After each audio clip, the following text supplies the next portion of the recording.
Bom dia, meninos do oitavo e nono ano. Vamos começar a nossa aula de hoje, tá?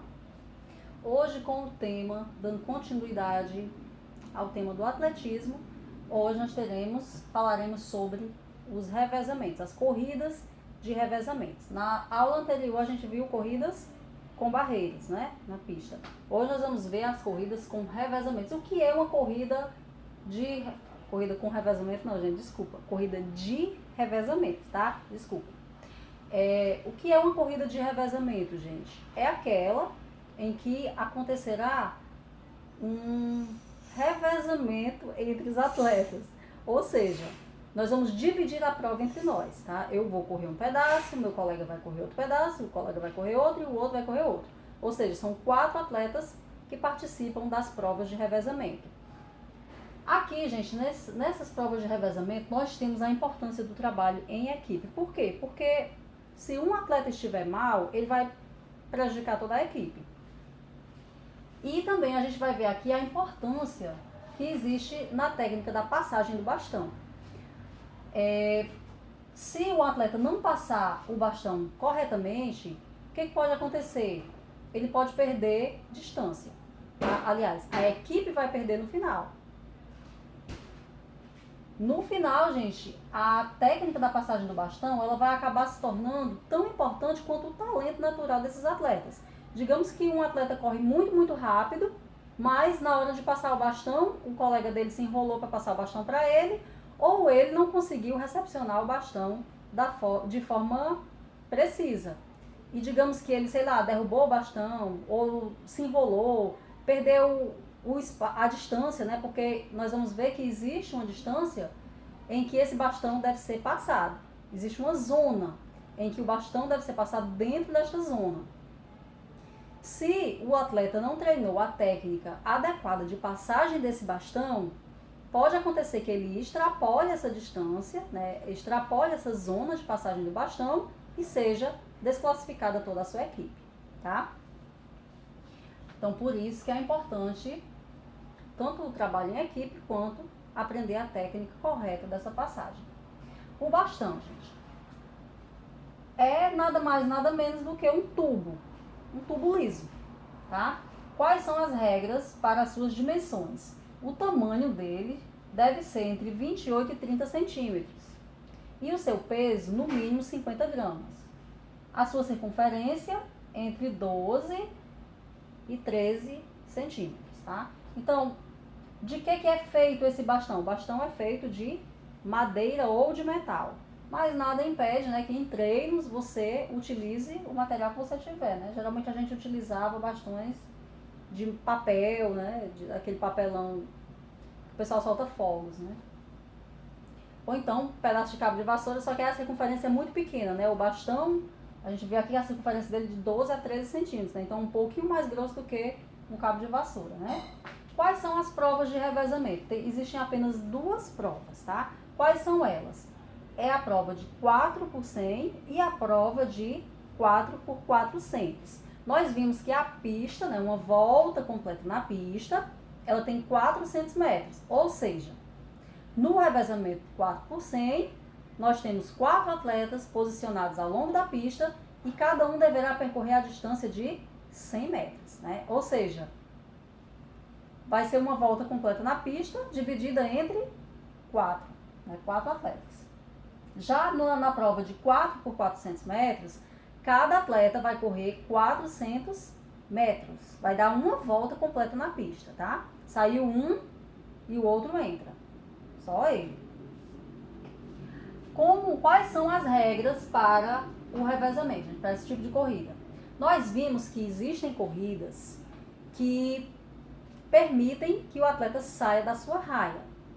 Como, por exemplo, as corridas de meio fundo, como 800 metros, 1.500 metros e corrida com obstáculos, que é na distância dos 3.000, né? Na corrida com obstáculos, se exige que o atleta saia da sua raia na qual ele partiu. Por quê? Porque os obstáculos, eles não estão divididos em raias, ou seja, não é em todas as raias que vai ter um obstáculo para a pessoa estar pulando, até porque ela vai ter que dar várias e várias voltas durante a prova. Então, os obstáculos, né, como nós vimos, são 4 obstáculos na pista. Não, são 3 barreiras. Não, são 4 barreiras e um fosso. Estão lembrados, né? Aquele obstáculo que embaixo, na sua frente, tem um fosso de água, com a água, né? Então, é em apenas uma raia, né, gente? Então, e o obstáculo ele é bem grande, ele tem 3 metros, né, de largura, 3,94. E aí, todos os atletas vão ter que passar por cima do mesmo obstáculo. Já na corrida com revezamento, isso não é permitido. Porque a gente poderia pensar, mas a raia 8, a distância é maior. Então, a gente deveria procurar a raia 1, correto? Não, não está correto, sabe por quê, gente? Porque a saída para as provas de revezamento, ela é escalonada. Ou seja, eles não vão partir como se parte na prova do 100, onde todos partem numa linha. Não é numa linha, é escalonada, é um mais à frente, um mais à frente, outro mais à frente, mais à frente. Então, quem vai partir na raia 8, ele parte lá na frente, certo? Por quê? Porque realmente a distância é maior. Já o que vai correr, a equipe que vai correr na raia 1, ele vai partir lá atrás, certo? Então, no final, todos percorrerão a mesma distância. Então, não é permitido que o atleta saia da sua raia. Como aqui são 4, né? Então, o primeiro atleta se posiciona aqui na saída e o outro que está lá na frente, né? No caso dos 100 metros, ele vai ter que estar esperando. Se eu partir na raia 1, o meu companheiro de equipe vai ter que partir, vai ter que estar me esperando também na raia 1, ok? Então, sempre correr dentro da sua própria raia, desde o início até o final da prova. A saída é escalonada, como nós vimos. Outra regra, gente, o bastão, ele tem que estar na mão o tempo todo. Como assim? Eu vou botar esse bastão aonde? Bom, gente, o que não é proibido é permitido. Então, já pensou, se não existisse essa regra dizendo que o bastão tem que estar o tempo inteiro, durante toda a prova, ele tem que estar na mão. Aí a pessoa ia arranjar um bolso, né, para levar o bastão. Na prova dos 400, por exemplo, né? É incômodo você correr com uma coisa na mão, né? Mas aí já se incorporou toda uma técnica, desenvolveu toda uma técnica para que o atleta consiga correr com o bastão na mão e isso não atrapalhe o seu desempenho. Então não é permitido botar o bastão no bolso, botar o bastão dentro da roupa, no short, não é permitido, tá? Na mão. A transmissão do bastão, gente, a passagem de um atleta para o outro desse bastão, ela não pode ser feita em qualquer lugar, tá? Porque poderia encontrar, né, o outro, dar uma ajudinha porque corre menos, mas não pode, tá? Então existe uma zona chamada de zona de transmissão do bastão. Então, qual é o tamanho dessa zona? Essa zona, ela tem 20 metros de comprimento. O atleta vai, digamos, né, deixa eu desenhar aqui para vocês entenderem melhor. Temos aqui, ó, digamos que está aqui a pista, um atleta vai partir aqui, né, para correr os seus 100 metros, e o outro vai estar aqui. Então, essa distância aqui, ela tem que ser percorrida por esse atleta aqui, não é 4 por 100, né? Cada um vai correr, digamos que o outro esteja bem aqui e o outro aqui para correr os últimos 100, tá? Então, ele vai partir, você parte na curva, né? Partiu, tá? Entregou aqui para ele. Essa distância, gente, a zona de passagem, são 10 metros para cá e 10. A linha tá bem aqui. Então, ele vai ter que percorrer daqui para lá. Essa zona, ela permite o quê? Ela permite 10 metros depois e 10 metros antes, ok? Da distância que ele tem que percorrer. Então, ele pode ficar em qualquer lugar dessa zona, né? E quando esse atleta vier correndo daqui, ele deverá passar o bastão para este outro atleta dentro desta zona. E se ele passar fora dessa zona, o que é que acontece? Ele é desclassificado. Aliás, a equipe é desclassificada. Então, a importância de ter uma sintonia e aquilo que eu falei no princípio, do trabalho em equipe. Tá? Você não pode simplesmente, eu tive uma ideia e vou lá e vou tentar fazer. Ó, pode ser que isso não dê certo, tá? Porque você vai acabar infringindo alguma regra e prejudicando toda a sua equipe. Então, 10 metros antes, 10 metros depois de quê? Da distância que esse atleta tem que percorrer. Se o ponto de partida começa aqui, os 100 metros dele, então, esses 10 metros para frente estão dentro da zona de transmissão do bastão, e esses 10 metros aqui que fazem parte ainda dessa distância, desse primeiro corredor, também fazem parte da zona. Então, pode ser realizada em qualquer lugar desses 20 metros aqui, ok? A passagem do bastão. Gente, para a passagem do bastão existem duas técnicas, dois tipos de técnica. A primeira é a técnica americana. Como é que é a técnica americana? Ela é mais simples, tá? Só que ela é mais segura, ela é mais fácil, mas em termos de distância, de ganho de distância, de velocidade, ela não é a mais efetiva, não é a mais eficiente, ok? Então, como é que se realiza a passagem americana, com a técnica americana? Ela acontece de cima para baixo, certo? Ou seja, eu vou passar o bastão, eu venho correndo com o bastão e passo assim, de cima para baixo. E o meu colega que vai receber o bastão, ele vai ficar com a palma da sua mão virada para cima, ó, para cima, tá? E o outro vem e entrega de cima para baixo, tá? Vai pegar de cheio na mão dele. A segunda técnica é a técnica francesa. A francesa, gente, ela é um pouquinho mais difícil, mas é essa daqui que é utilizada a nível profissional.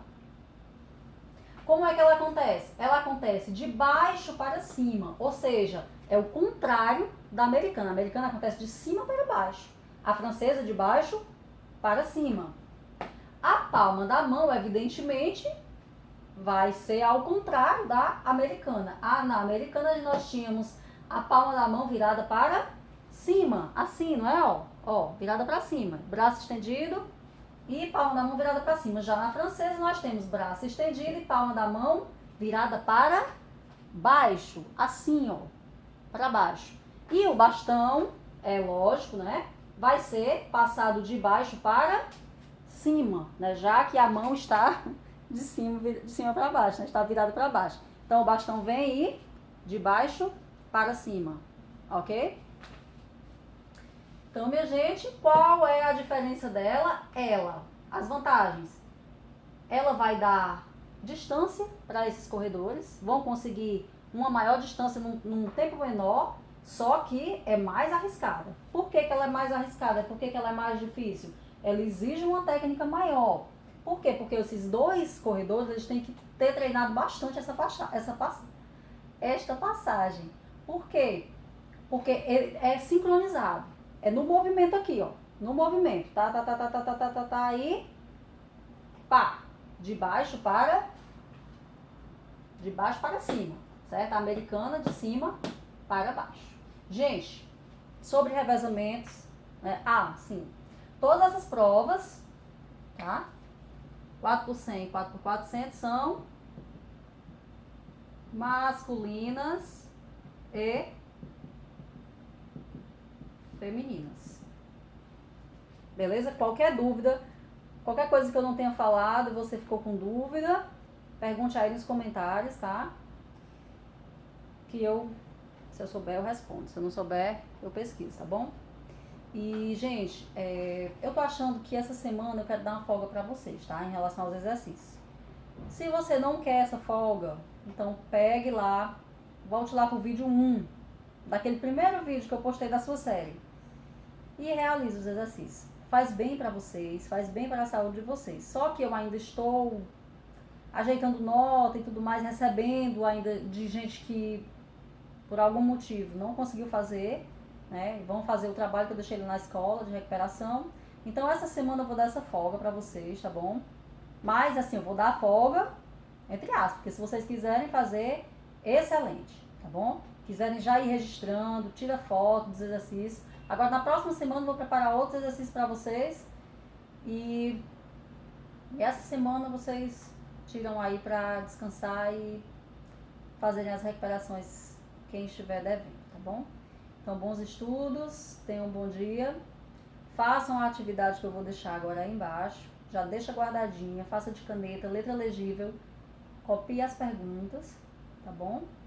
E até a próxima semana. Um abraço. Até lá.